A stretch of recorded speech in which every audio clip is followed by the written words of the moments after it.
Welcome, everyone, back to another episode of the Rob Safe Sports Podcast. And we got another great show for you guys because we got not just one guest on the show, we got two guests on the show tonight because we are talking about The Last Chance U basketball docuseries on Netflix. It aired a little bit about a month ago, but it talks about East LA College going through the 2019 and 2020 season. And I am here with Kate Mulligan and Ryan Nilsen.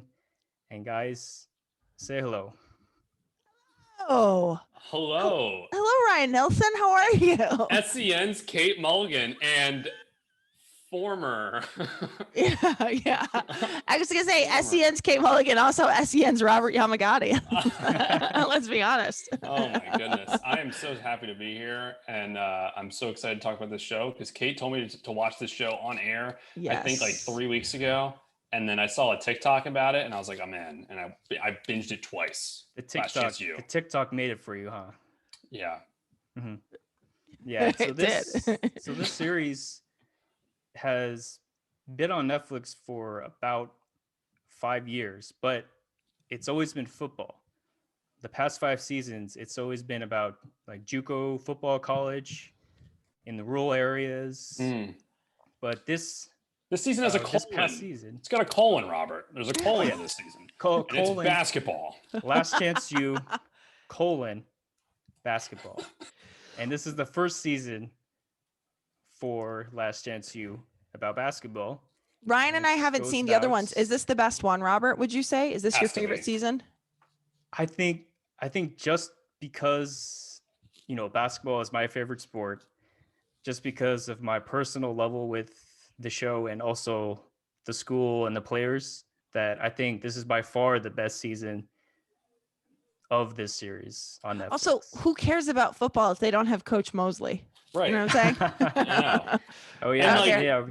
Unless he's coaching. Yeah. Unless he's coaching. No, thank you. Yeah, he is the best coach. Oh my God. This show did it for me, man. Like Kate told me about this show on air and I was like, this sounds kind of neat because I love a good sports story. And like everything with basketball, like NBA, yeah, it's exciting. I'm a huge Sixers fan. But at the end of the day, if you lose, you're still like a millionaire. And then with like college, D1, it's so exciting. We just got finished with March Madness. It's great. But at the end of the day, if they still lose, it's like you're at a D1 college. This is like the quintessential, it matters most. This could change your life literally if you win or lose. Yep. Yeah, and with the name of the show, Last Chance U, for a lot of these kids that are coming here, they've had some kind of personal things or, stuff didn't work out in like their past schools and stuff like that. So really, junior college is potentially one of the last options for guys who are looking to go to the next level, to D1 and possibly going into, professional sports. And so with that, I think this whole show, we can already see that the head coach, John Mosley, is like really holds the show together, holding the team together, his staff, basically the entire school together throughout this season. Right. Because, of his time there, he's been there since, I believe, 2012. And, he's came here with really, he really could have gone to D1 or like a higher level college. He had a higher level and then he ended up, he's like, I want to be with my family, right? Yeah, he was an assistant at University Cal State LA Bakersfield. Okay. And so at that time, a funny story about that, at that time, I think during that timeline, that school was a Division II college. And I think a couple of years ago, they brought it to a Division I. So like by the time he left Bakersfield, he brought that program up to a Division I. Oh yeah, my God. he elevates everywhere he goes. Yeah, no doubt. Oh yeah. He also gets the devil out of places. if you need him to. He's Matt a hell Olsen. for Yeah. sure. He's like, devil, don't let us say that whole anyway. There are so many cutscenes, like, and it's, you know, regardless of your what you believe or like your faith, like he is such a compelling figure. And I also think, like, just as a coach, like even if I see a coach in movies, whether it's narrative or if it's something like a documentary, like this guy thoroughly believes everything he says on the court and off the court. And that's, I think, what makes him, like, everyone respect him so thoroughly. And there's like very few, I guess, like failed subjects that he's coached, and that's why they've had so much success. And I love that he didn't want to go D1 because he didn't want to travel. I think it's great. I was like, oh my God, yeah, that makes total sense. He also he also has a temper that, like, I really, really could relate to. There's that scene where he, like, truly loses his brain, and I was like, I'm watching myself, because there have been times when, like, and not in a basketball sense in my regard, but like he's just like, he's like yelling about something, and then he realizes, he's like, I missed my son's game for this. I missed my dude. And then he just goes in on, and it's like he can't get off the train. He just starts throwing they're like he's tearing them all a new asshole. And he's just and I was like, oh my God, I've like that anger that just sort of like reheats itself, and then it reheats it, and like then all of a sudden you're completely out of control. That was like the one time I was like, uh-oh, this man's out of control. That was episode 2, I think. That was the one that hooked me, because, you know, with any of these Netflix shows, I give it 1. I'm like, okay, maybe I'll check out a second. When he blew up, I think it was his daughter's basketball game? Or softball something game. I think it was her softball game, because afterwards he goes to the batting cage. Yes, and that's right.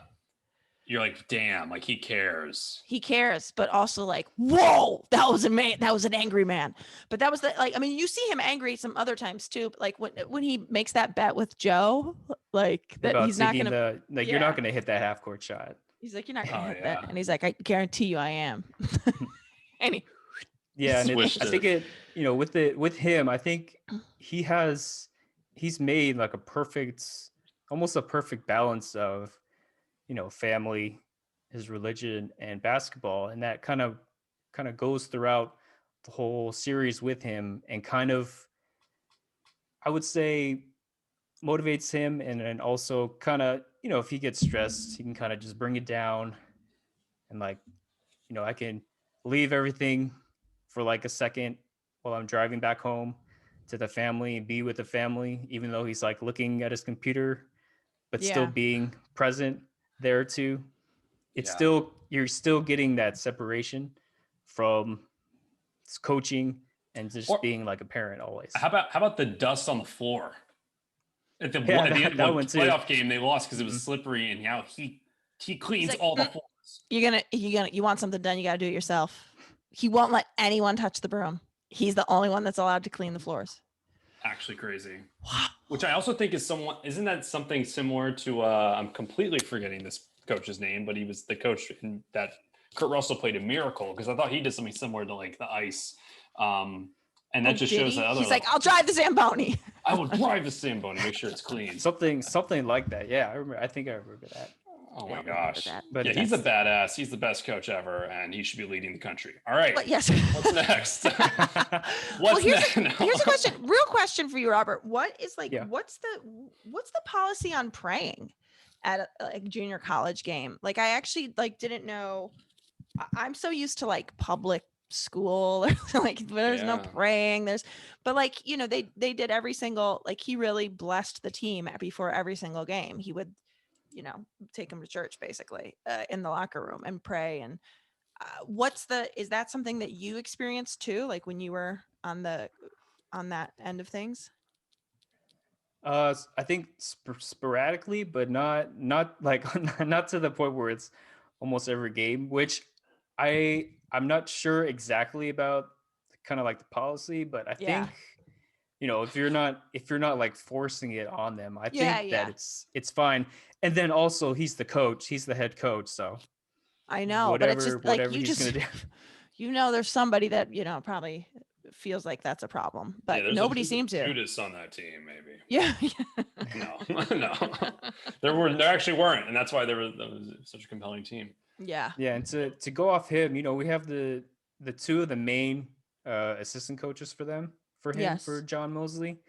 We got Rob Robinson, which great name for a coach. Like the best name for a coach. Mm-hmm.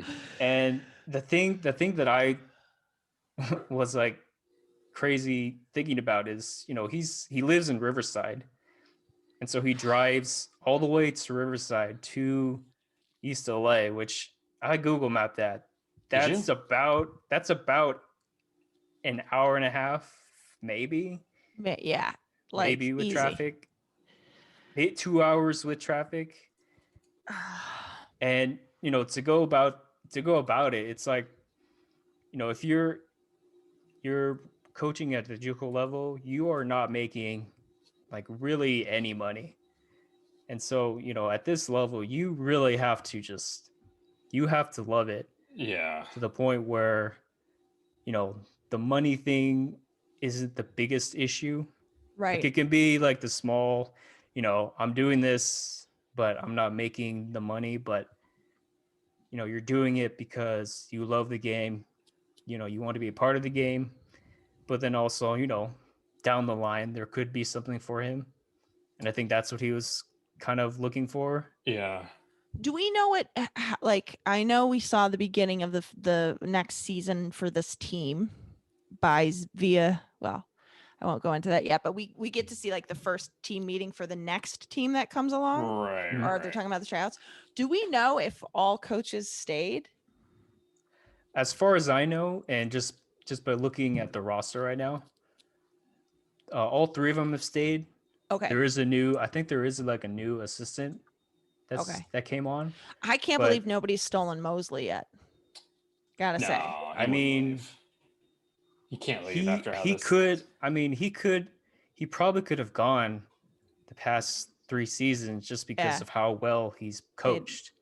But it's that thing where it's if you become a Division I coach or even like a Division II coach, you have to really that has to be your number one priority.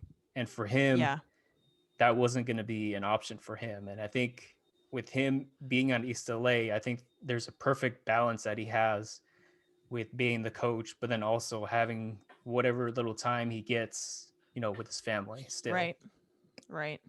Yeah.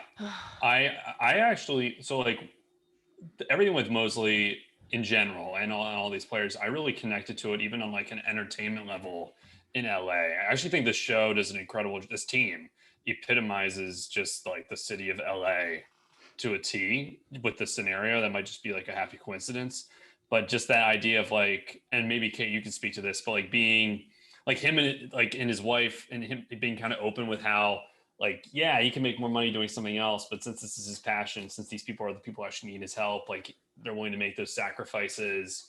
And I was like, man, like this happened. This is like half the people in the city do that. And I for some reason, it was really refreshing for me to see that outside of entertainment.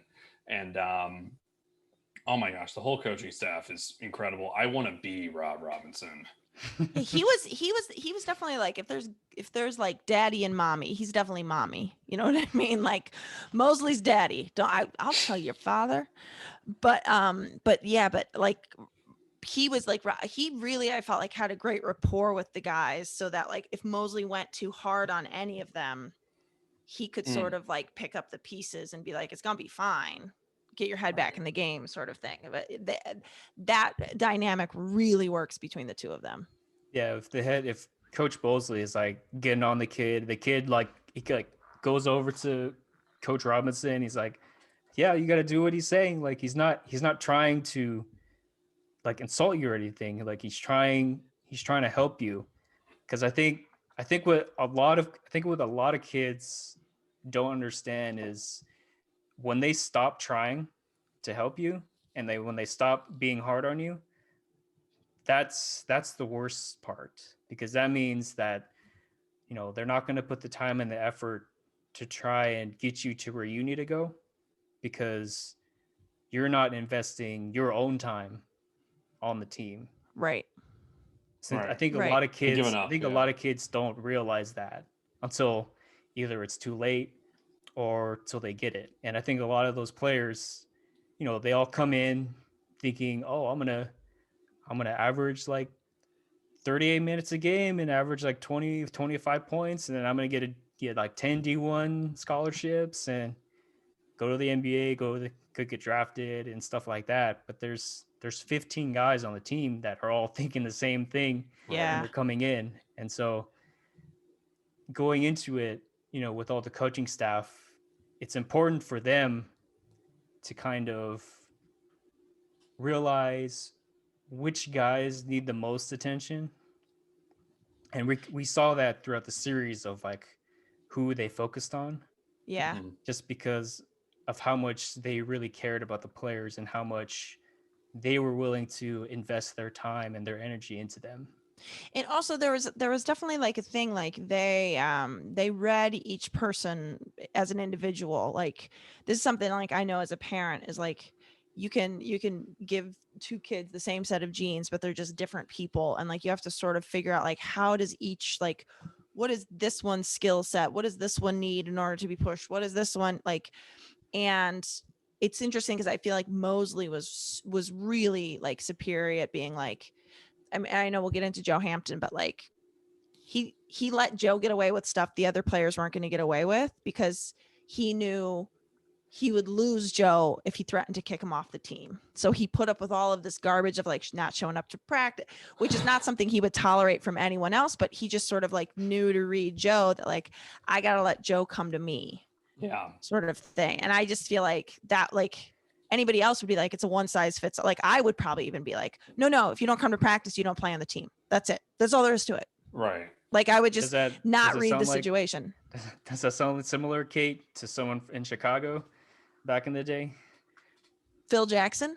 Oh, Phil Jackson, who let Dennis Rodman, I was going to say who let Dennis Rodman go to, sometimes Dennis Rodman's not going to show up to practice because he's going to be in Vegas. He's going to be in Vegas with his girlfriend, Carmen Electra, and he's not going to show up to practice. And then like the guys all were like, yeah, but when Dennis does show up, he's here. So like, yeah, we missed him in practice, but like the guys were never mad about it.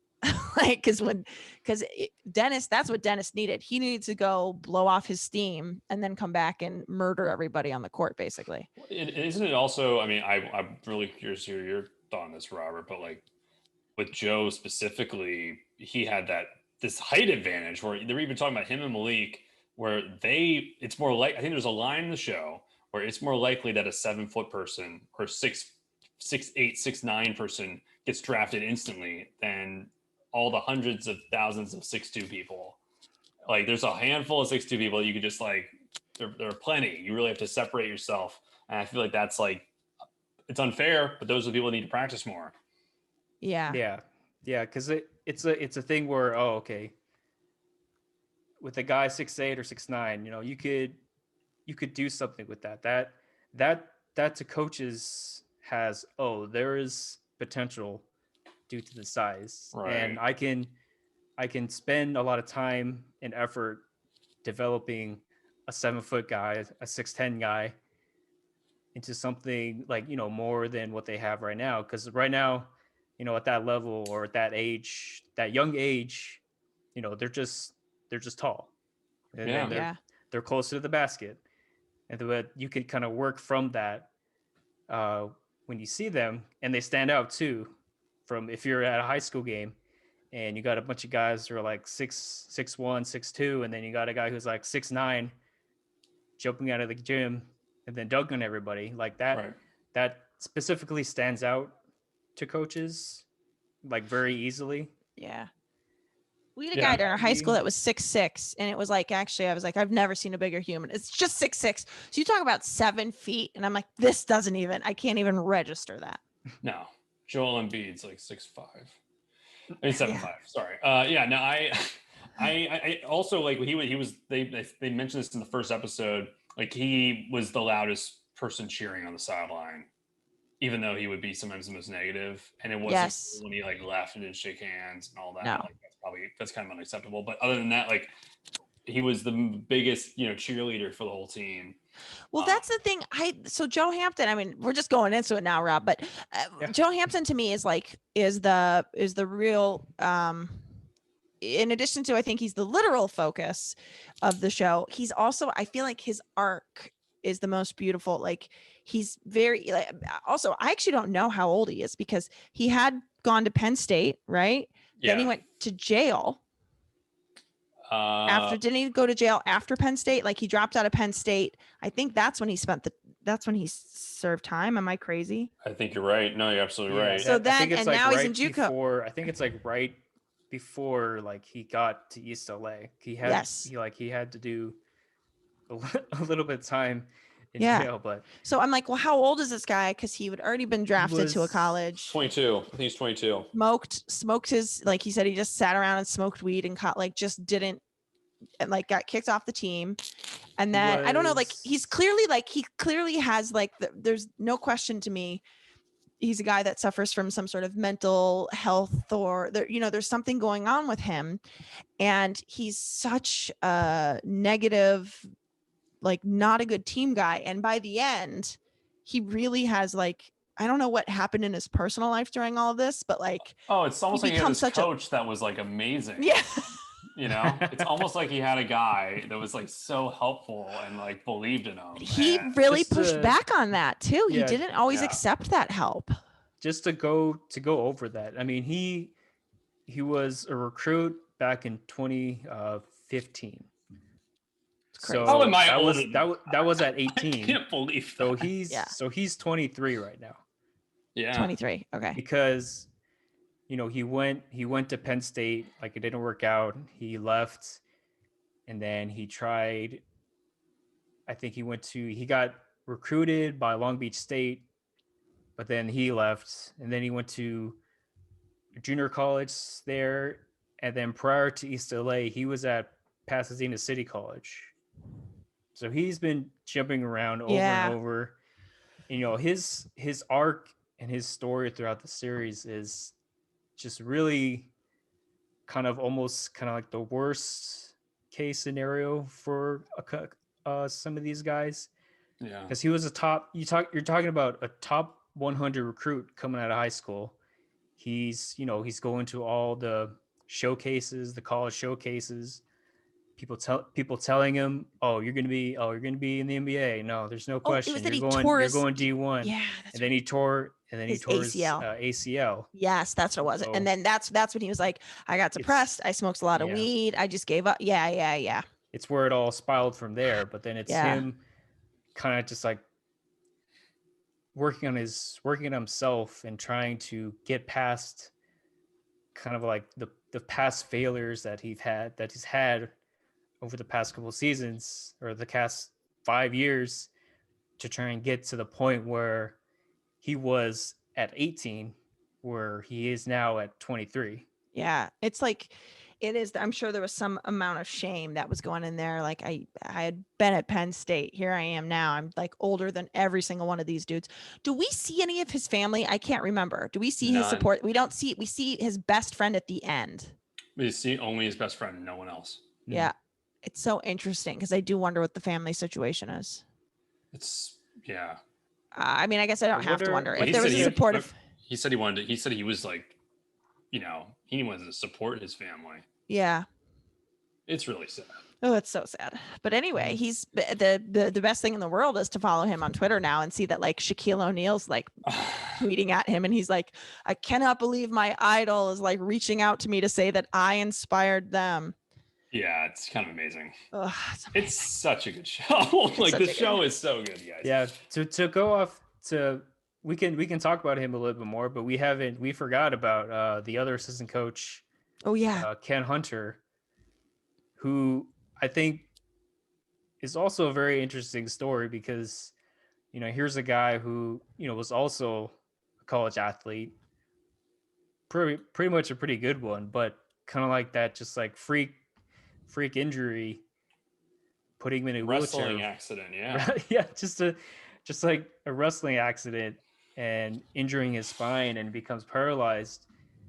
But for him to kind of there was a chance that he probably would have ended up similar to Joe Hampton, where it's like, oh, like I can't do anything. Like I can't. I was trying to go to D1. I was trying to do the stuff that I love to do, but I think he funneled that very nicely into coaching, and also just like being kind of like that voice of reason on the team. Like if you have players that are kind of just like you can feel like them getting stressed and feel like the moment is getting too much for them, you could see him coming in and kind of just like bringing it down and being like that, kind of like that angel on your shoulder, talking to you and like making sure that, hey, it's gonna be okay. But and stuff like that. There's also like a tremendous amount of respect, I feel like, for him. I feel like there was definitely pushing back on the other two coaches. I feel like some of the guys, like, Mosley could really get under the guy's skin, and like understandably so. Like he's not like worried about bedside manner when he is screaming his head off at you, right? So I'm sure that like if you're in a vulnerable place or if you've had a bad day, like having some guy like scream at you, you'd probably be like, sometimes you would lash out. But I feel like Coach Hunter, right? Ken I feel Hunter. like he was somebody, Ken Hunter. I feel like he was somebody that they just sort of like, they like whatever this guy says goes. Because, and I do think it has to do with sort of his history and being like, they're not going to disrespect this guy who's older. He seems like the oldest coach of all of them too. Yeah. But like he's older and he's disabled and he's, you know what I mean? Like I feel like there was like a reverence with which they treated him that just sort of came easy for them. So he was a really good fit too. Yeah, you know what he was talking about? Like I was a little, this is such like a pessimist in me, but like when I saw, like Ken Hunter, and before they kind of gave the backstory on him, because they waited a few episodes. Like he's just kind of there. And I was like, wondering like what his story was, and when you actually learn like, oh, this guy played, he super knows what he's talking about, and he might be the best scout in the state of California, and like you actually see him like going to games and like checking out new recruits. You're like, oh, this guy is like brilliant and he's for real, and it's like they're lucky to have him, as opposed to the other way around, where I feel like a lesser show or a lesser even story, it would be the other way around. Right. Yeah, and him going to like the recruiting stuff like that takes a lot of time to just, you're traveling to different tournaments, traveling to different games, talking with different athletes constantly. But if you love the game so much, like it doesn't seem, you'll spend your Saturdays and Sundays driving to the showcases and making sure that the players know who you are and what the school is and like what you can bring to them. And always being around in those circles is extremely valuable, like especially for junior college, where you're really not, your name in the school isn't going to attract students or athletes to the program. You need to, now it will. Yeah, we're probably going to see that. Yeah. And then going to all those places, you need to build those relationships, and exactly rapport with those guys. So if they're, whatever they're thinking about, if they feel like they need to go to the junior college level, they know if I go here, I know I'm going to get the best coaching that I could probably get anywhere at the D1 level. I gotta say that would be hard. I'm sure that there are people who have seen Coach Hunter, and I'm not saying this to be disparaging on any way, but like roll up in a wheelchair and like they're probably thinking like, how's this guy going to coach me to do basketball? And like I feel like that's something that's so amazing about this documentary, is that like we actually see how that guy's going to coach you on basketball. Right. And like I think what you're saying, Ryan, is exactly right. Like he's not lucky. Like he's not lucky that he got a job. Like they are lucky they had him. And I think like that's something that's so eye-opening. Dickie still got this, and he's still got that. Oh yes, 100%. That's the most important things you can have. My husband has a cousin with cerebral palsy who is an assistant coach in for high school in Boston, and he's like he has no use of any of his limbs. He can, use his motorized wheelchair, but he is a basketball and like statistic genius. And he is like, and we always feel like, oh, that's so nice that they do this for him. No, they don't do it for him. Like, he's good at what he can do. And the team out there really respects him. And like, he's got numbers. Okay. And he just, it's what he does. He sits and he watches basketball games. So I don't know. We loved seeing that guy. We loved seeing Coach Hunter there and sort of shine the way he did. Totally. Yeah, exactly. Like, him, you could just by looking him and just by looking kind of just like your firsthand seeing the guy, it's like, oh, what, like this guy's coming in with the wheelchair, like watching the game. I don't know what's he gonna do, but it's that same old story. You can't really judge a book by its cover until you first interact with that person, and then you can find out this guy's like the smartest guy in the world. Why would I not go there? Because he's there. Yep. Totally. That's the same with a lot of the players, like the same book by its cover. Oh yeah. Yeah, and so going off, because we talked a little bit about Joe. Yeah. And so, with him, we can also talk about one of the other main guys that they focused on was Deshaun Heiler. He's my favorite. And he's your favorite.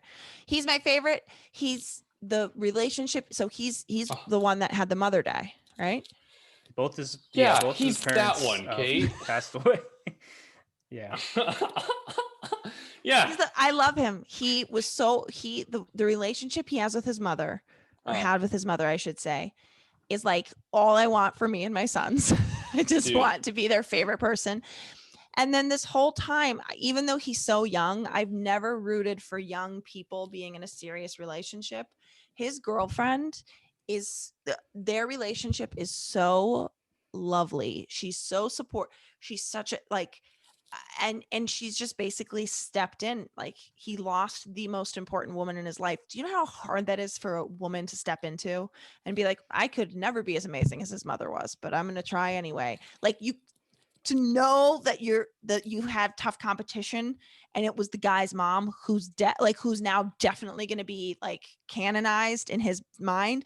I just loved them so much. I loved that they moved off together at the end. Like, I just loved him. I felt like he was just working through so much tragedy, and he was just he was just such a compelling story.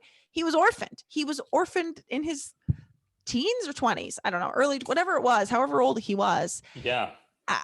I loved his story. Yeah. 17. I loved his story. And he, oh my gosh. Yeah. He's probably him and Joe are like, but I think Deshaun's one of the most compelling. I have my stat sheet, this is a basketball show. One of my stats was like cried twice. First time was when they just like held on him for probably like 7 minutes straight on just telling the whole story about his mom, and like cutting from him to Coach Mosley, and how like his mom knew who that was in a way, like knew who he was. And oh my gosh, just like everything with that, the idea that like the whole thing with like the ear infection. Oh my God. It was just like so heartbreaking. And then she didn't want to tell him that it wasn't. And then just like hearing how like for the vulnerability, like it's something, you don't even see with any athletes usually, but like the fact that he could be that vulnerable on screen in an interview, and then you just like pair that with the girlfriend. And I think there's like a beautiful line in there that he says about, he lost the most important woman in his life, and who knew he was going to gain, but who's now the most important woman in his life. I was like, oh my gosh. I know. Like, rip your heart out, serve you on a platter. And I know. And just like she's at every game, like so supportive. It was beautiful. It was beautiful. Yeah. Being that young and losing like both your parents, like I really, there is nothing that you could really imagine of how someone can deal with that. Yep. And then plus, you're trying to chase your dream at the same time, knowing that if you do accomplish it, the people that were you're gonna have to cut that one dreadlock off if you do accomplish it.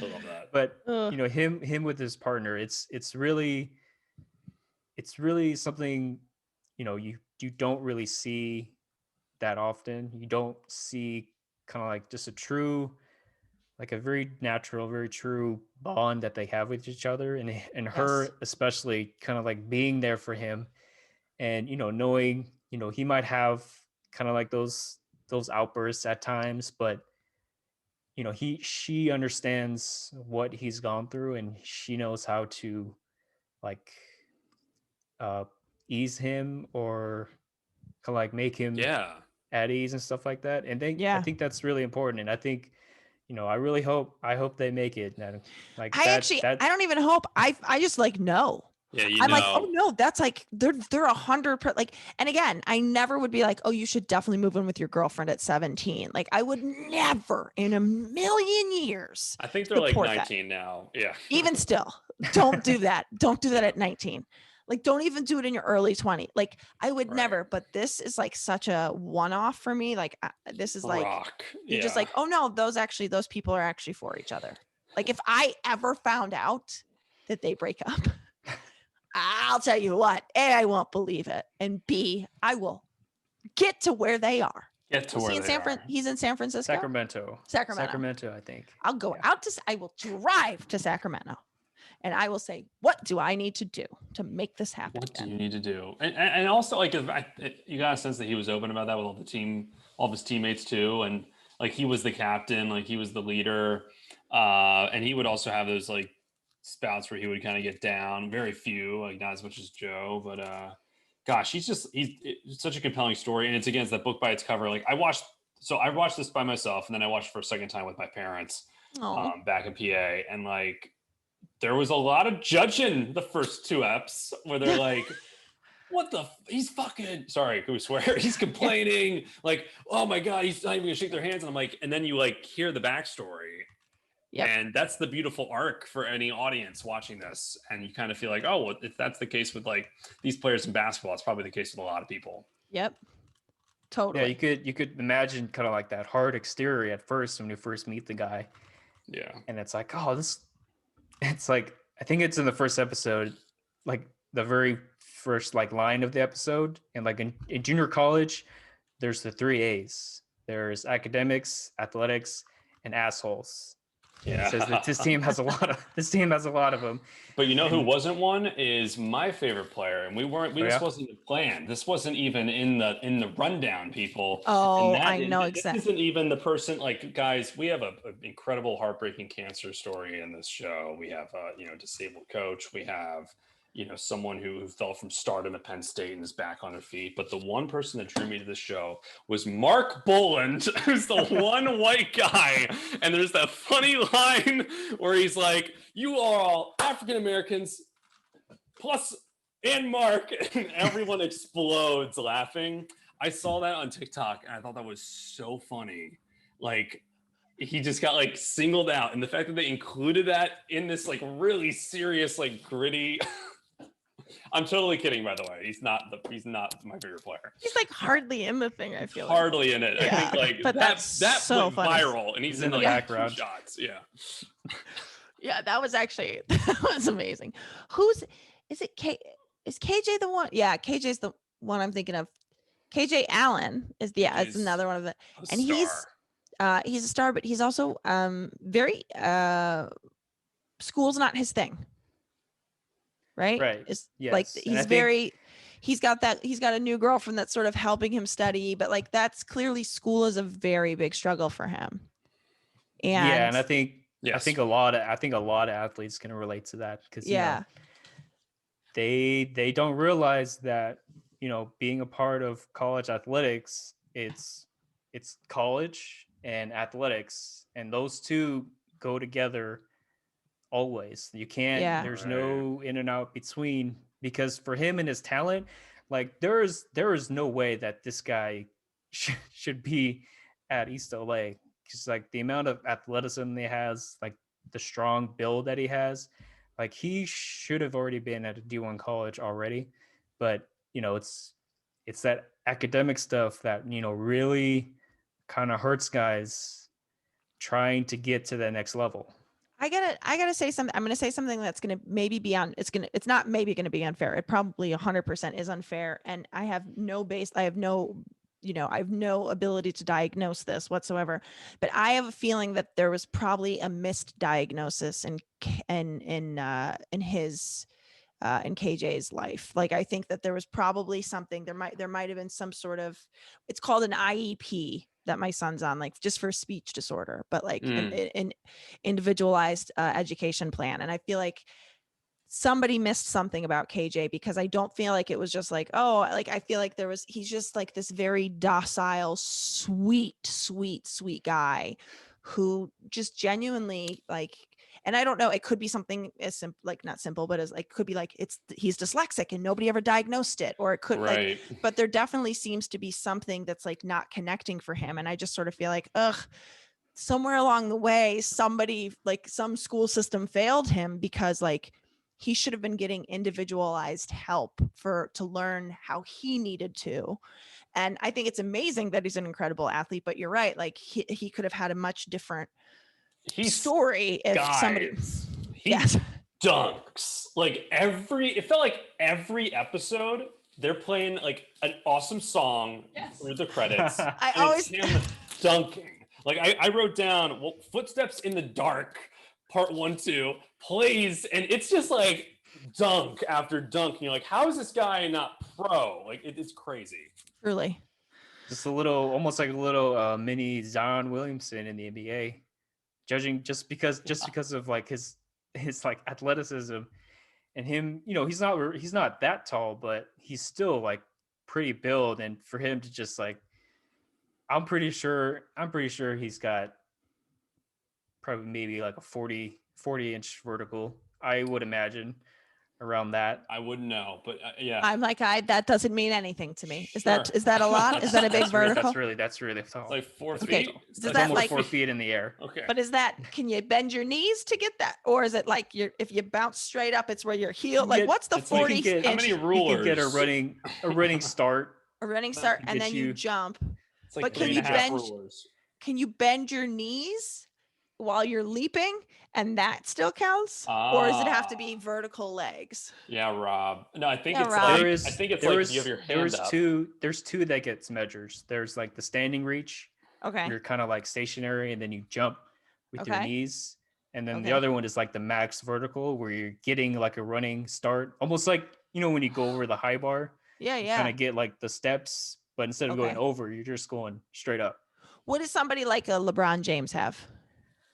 I'll Google it.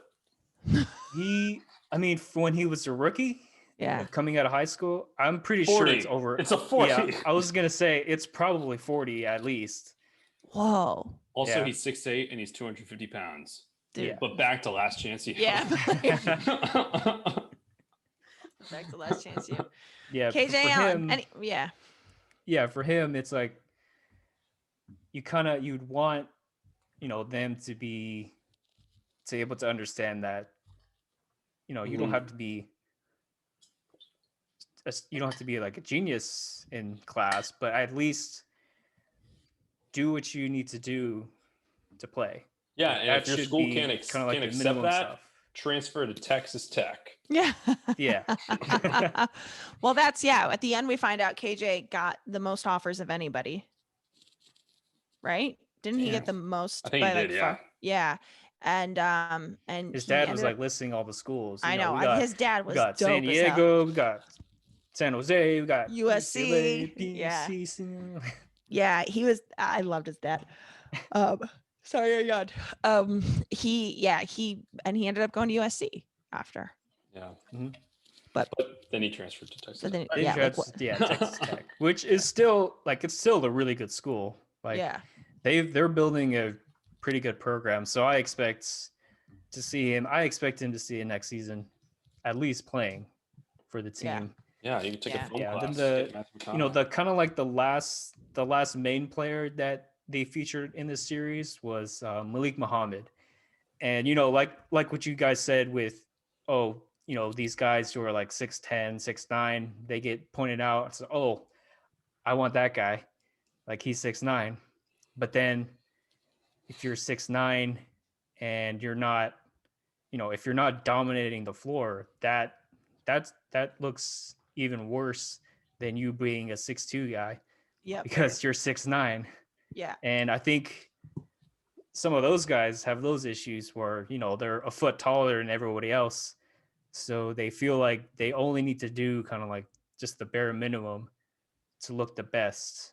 But I think with him, it was really, you may be 6'9" in high school, you may be 6'9" in JUCO at the JUCO level, but when you go to Division 1, everyone's 6'9", like everyone's 6'10", and so you need to figure out how to separate yourself from that. And I think that's what he had the most trouble like during the series, like trying to figure out how to do that and how to be kind of like, he has a lot of potential, but I don't think he realized that.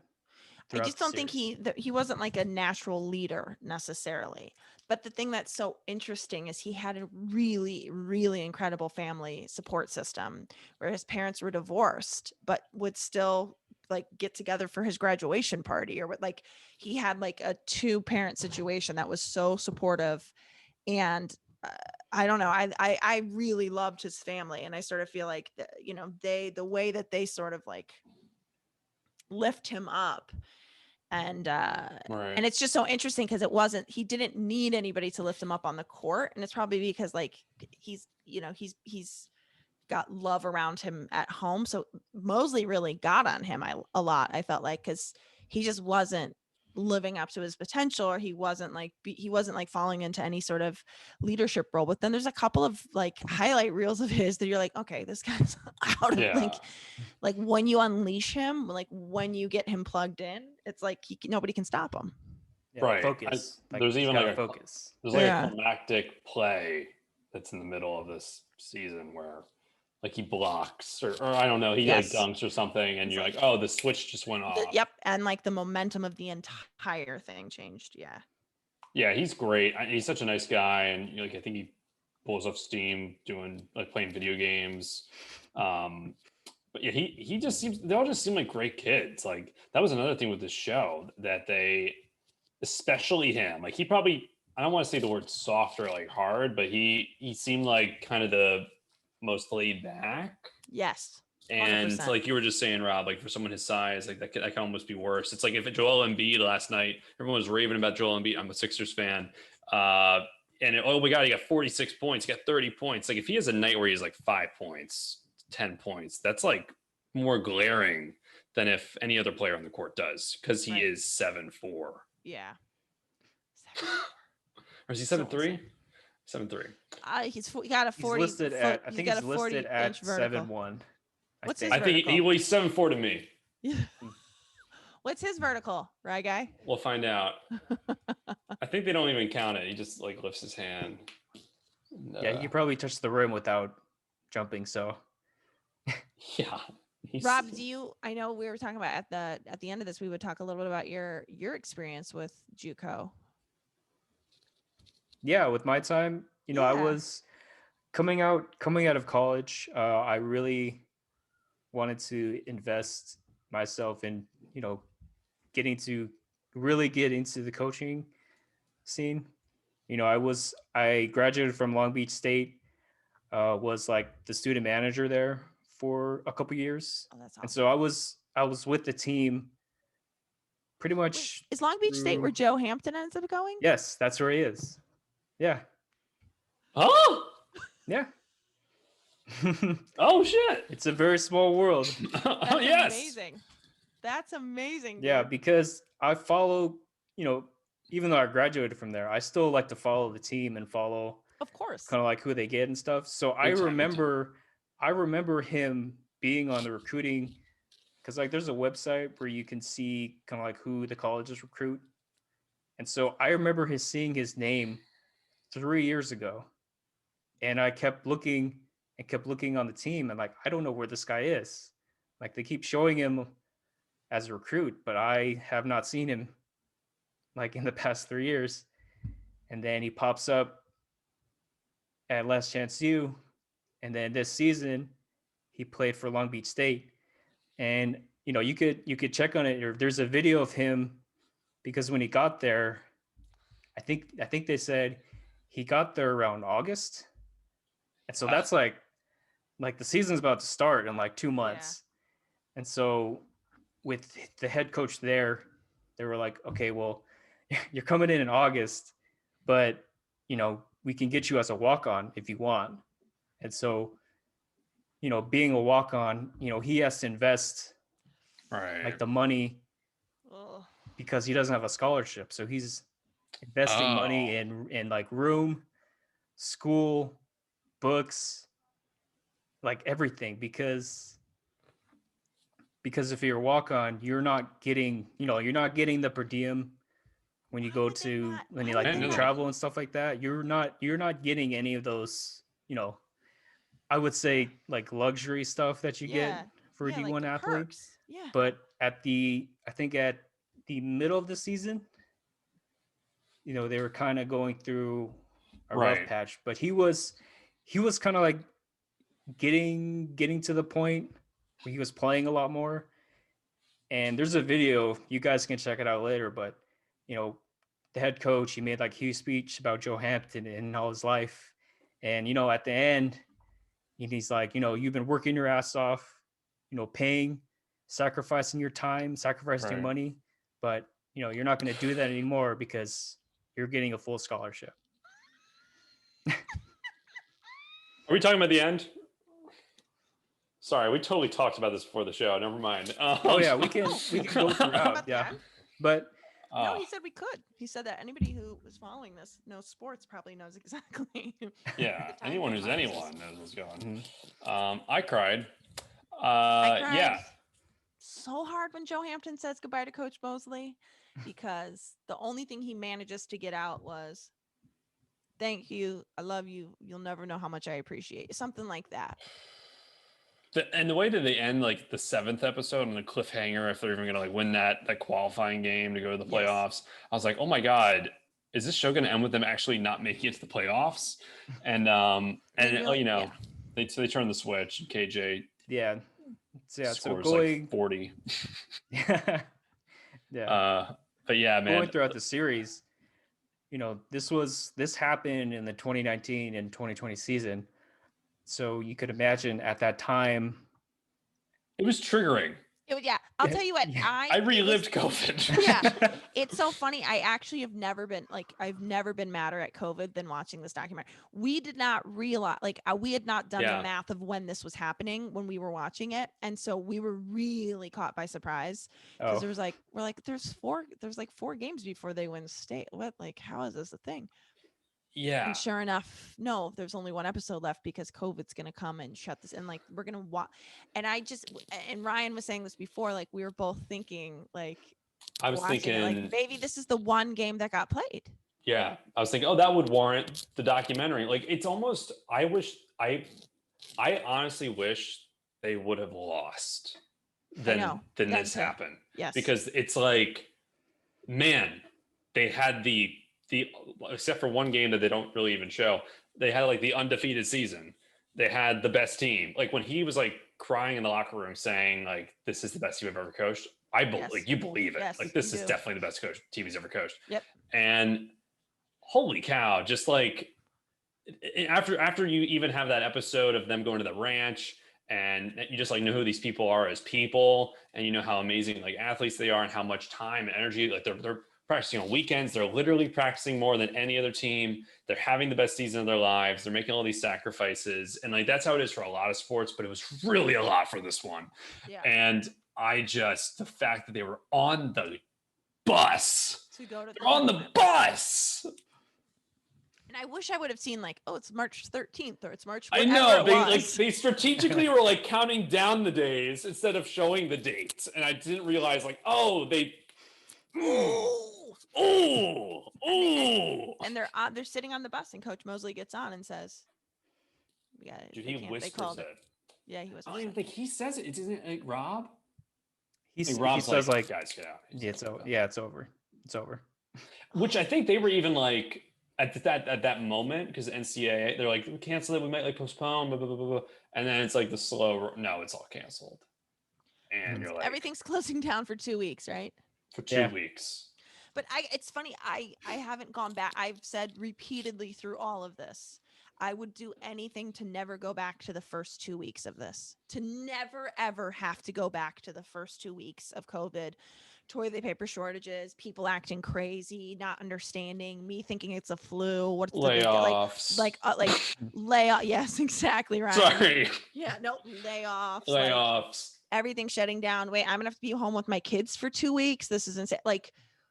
And then just how little we knew. I would do anything to never go back to it. And this documentary, you go back to almost day even crazier. one. Because they don't even realize this isn't a. And I'm also you guys are so close in the locker room. Stop hugging each other. I know. Hey guys, when this doc comes out, we're still gonna be going through it. That's the thing of. Yeah, I know. I know. By the time this airs, we're still gonna be in it. Which is also even more heartbreaking. And it was great that they had that montage at the end with luckily they got offers. But that COVID gut punch is also, that's basically a tainted season. Afterwards, the next year you're gonna be able to play, but it's not the same. No. And I don't think they even. Oh my God. They didn't even get to play last season. They didn't. Nope. For junior college, I think all the schools, I know in California, they all got canceled for the fall season. Yeah. So they weren't able to play at all this past season. I was so happy to see that Coach Mosley gained weight like I did. I was so happy. 30 pounds. And the quarantine beard too. Yeah, he's like, 30. I got the beard. And then you see him cutting his kid's hair. You're like, oh my God, we're going through it again. I can't. This is the first thing I've watched that had to do with the COVID 2020 at all. Yeah, with COVID. I watched the last, but yeah. Did you watch something? I did watch something. I watched a few docs where that it popped up, and that didn't pop up. It happened, and it changed the whole course of the doc. Yeah. But no, this one was. I was really impressed with how they used it.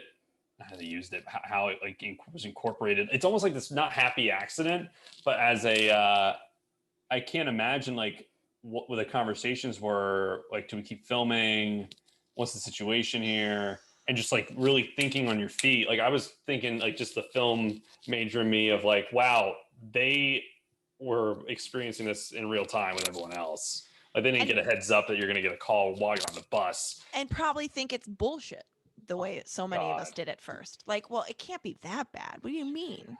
Well, it's not here yet. Okay, it's in Seattle. Fine. How does that mean?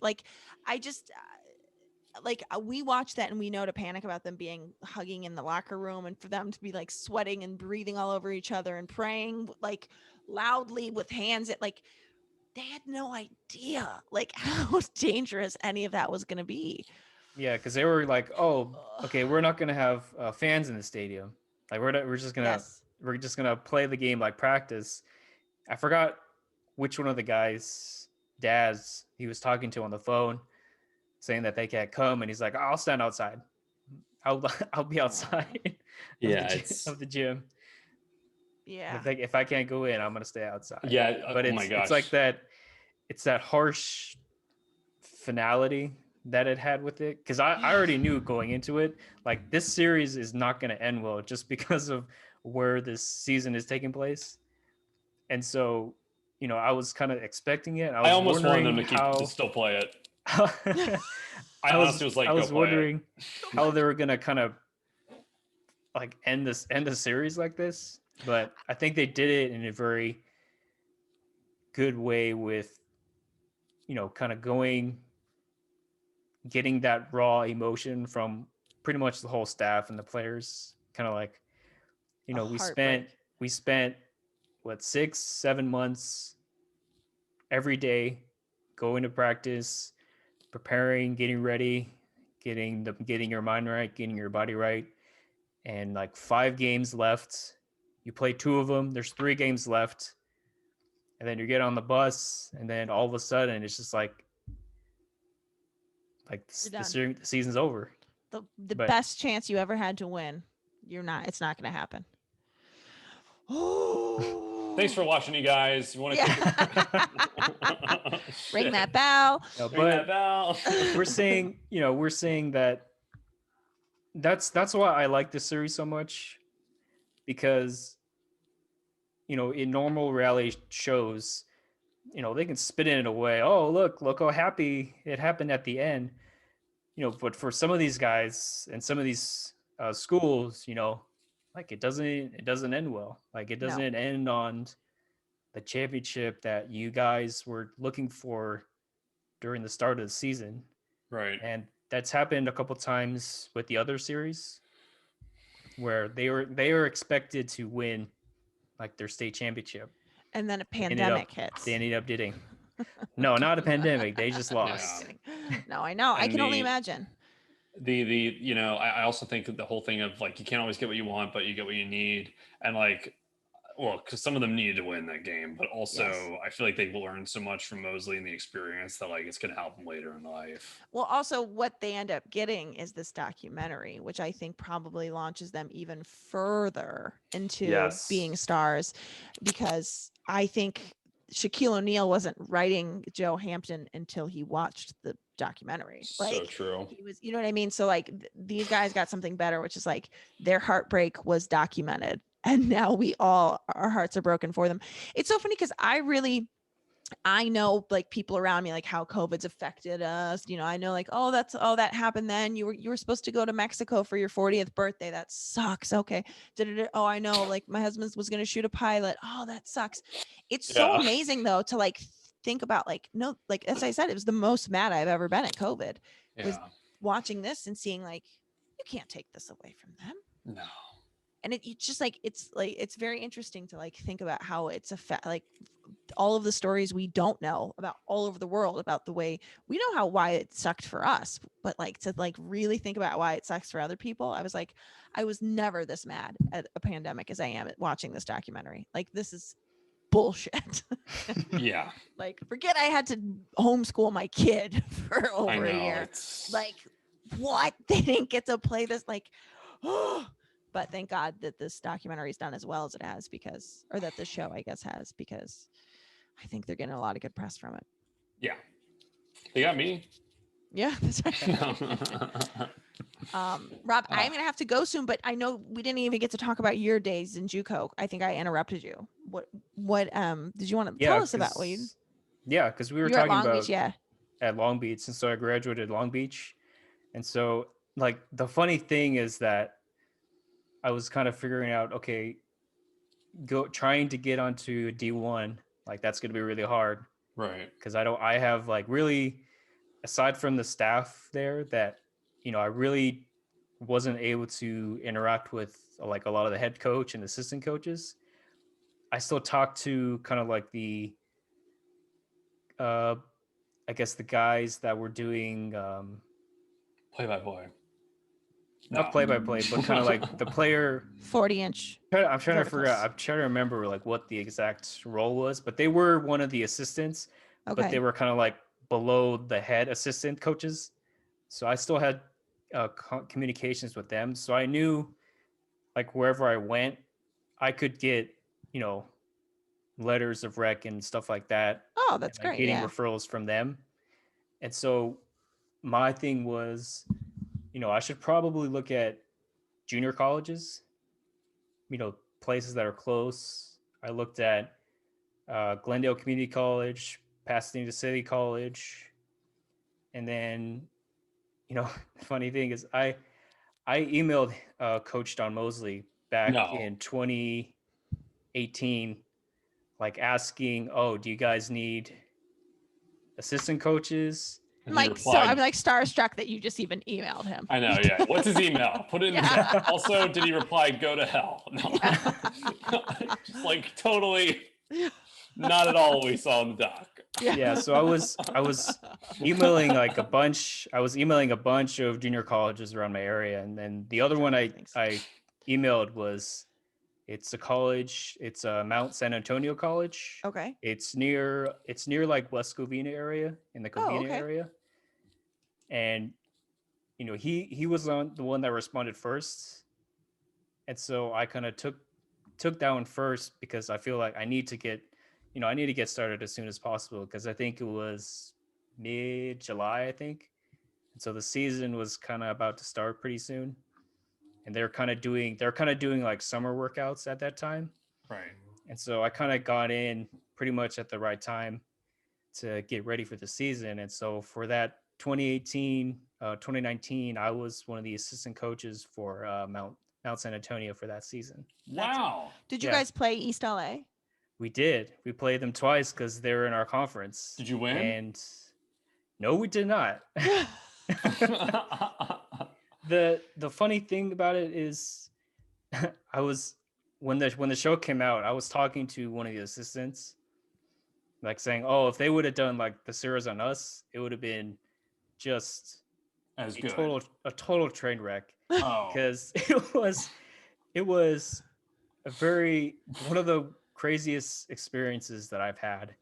Really? Like during that time, because I think with the guys that we had on our team, if they were all playing, which I'll get to that in a second, but sure. I think the team that we had, I believe that we had just as much talent as East LA, and I really thought that we had a really good shot.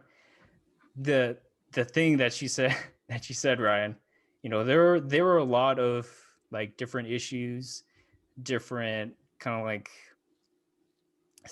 different situations and scenarios that happened throughout the year that we really weren't able to get 100%, like basically for the whole season. We had a guy who probably was going to be like our number one guy, and then he left. He came here for the summer and then he left right at the time before we started the season. Okay. I think because there was some personal stuff that he had to deal with, which is fine. I'm not gonna like be mad at him. If he's got to do what he's got to do, that's totally in fact fine. Share it, expose it. Yeah. Yeah, and it's like no. a couple other guys, similar situation with them where they have all this talent, but I don't understand how you get here and you're not really working, able to do the things that you need to do to play, because a couple of these guys, they really struggled with figuring out their stuff and doing what they need to do. But then I keep telling them, like, you are really not supposed to be here, but you're here now. And so you need to make this time that you have, and you got to do it wisely, because you're not going to get like a certain amount. You only get 4 years. Like, that's it. This is last chance. 4 years of eligibility. Oh, I thought you were talking about the president. Yeah. And then you're out. And then you're out. Unless you get reelected or go to grad school. But there's 4 years of eligibility left. Like, you only get 4 years. And so, and junior colleges are 2. You do 2 years there, and then you get, in theory, do 2 somewhere else. Mm-hmm. Okay. You would get 2 years, and then you would get 2 years if you get to like a D1 school. Like, some of the guys that were coming in, they were not 18. Okay. And so I feel like that made it a little worse. Like, you're not even just 18, you're like 20, 21. Yeah. You're here in junior college and you're still not doing the stuff that you need to do. Yeah. But I really enjoyed my time there. Like, I really think I learned a lot from the experience. Like, I had a great time with it. And then him with the coach and the assistants, I think they really helped and just allowed me to kind of like be in it. Because sometimes you'll come onto a staff and there's like eight coaches. There's the head coach, and then there's like 6 other assistants. But for us, it was the head coach and then two, including myself, assistant coaches, and then like 2 like managers that were helping us out. And so my primary job was to do like the scouting reports and like break down film for everybody. And then I was doing that, then also working. Oh. So I would be working. I would like go in the morning for practices and then kind of work on stuff. And then when it gets to like mid-afternoon, drive to LA, because that's where my job was at that time. Oh my God. And then finish at like 10, drive home, and then work on the scouting report for the upcoming game, like the next day. Oh, so it was a lot of long hours, a lot of stuff. But and that's why you're so rich now. Right. See, JUCO pays well, right? In it. I'm living the high life right now. Yeah. By the way, your place, I wasn't making any sort of shady remark about. I was just saying, like, there's no way, by the way, that you got paid enough for that, for what you're doing. Well, that's a whole other like issue. I mean, Rob Robinson, or that's his name? Because going into it, I was kind of almost, okay, if I don't get paid, I think that's fine. Like it's not gonna,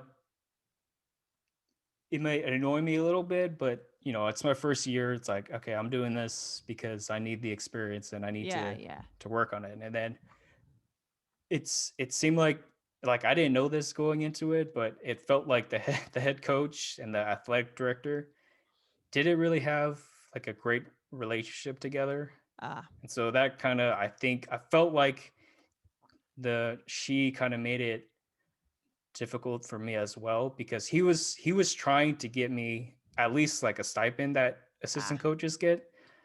And like her response was like, even though I was working at a D1 school as like a student manager, and like counting, like I was kind of count the hours to see how much that would be total. Yeah. And also I did some youth coaching too, like prior to that. Yeah. And she kind of like disqualified all of that because technically I wasn't like on the staff as an assistant. And she said I needed, it was like 1,500 hours of assistant coaching and practicing. And I was like doing that in my head. I'm like, that's like almost like 3 years of coaching. Yeah. That's like, how's that possible? Wow. Okay. Yeah. So yeah. So after when the season ended, I kind of wanted to stay, but it's like, it sucks because if I go there, I know that I'm still probably not going to get paid again. But also, kind of want to find other areas. And right. Yeah, and then like COVID happened too. So I was gonna say, you know what? It ended up being fine. COVID happened. COVID happened. But watching the series got me like all itching to coach again. It did. Interesting. Like it got me like super hard. Kind of missing kind of like the bond with all the guys and stuff like that. Yeah, wait, let's go back. What's up? I think you said it got me super hard. Super hard, I think that's what I just heard. Oh, okay. Not in that way. Got it. Then the other way. Because there was but not the way that you're thinking. There was a comma. Ryan and I were both like, oh! Because we have gutter brains. That's right. And I just want to like break a clipboard and yell and jump off the side of a gym wall and like and just go, what did he yell? I'm trying to think of like, oh my god. The funny part was during the series, he never really cursed. Never. Guys. Never. He'd say like, dang. Did he it was really like curse? He never cursed. I don't think cursed. It was. If he did, it was swear he just was like, "What the fuck do you guys do?" I thought huh? He never cursed. Everyone else did, and I think they even have a moment where like you feel like he curses because he gets the point across. Yes. And he's just so passionate, but it almost is like more effective because he's not cursing, which is something that I have struggled with over the years. Man. Yeah. I don't think I even got through this whole thing without cursing. I dropped a few lessons. Oh, well, Rob, I gotta tell you, I hope that if you got the bug again, I hope you get back to it somehow. Me too. Yeah, we'll see. The next season starts, so I might look around and see. But I think I've enjoyed my time there, and this series has brought up a lot of good memories, maybe a little bit of bad ones, but overall like very good memories that I can always have and treasure for going on. But yeah, this series and this series in general is one of my favorite series on Netflix and just on TV, like in general. Yeah.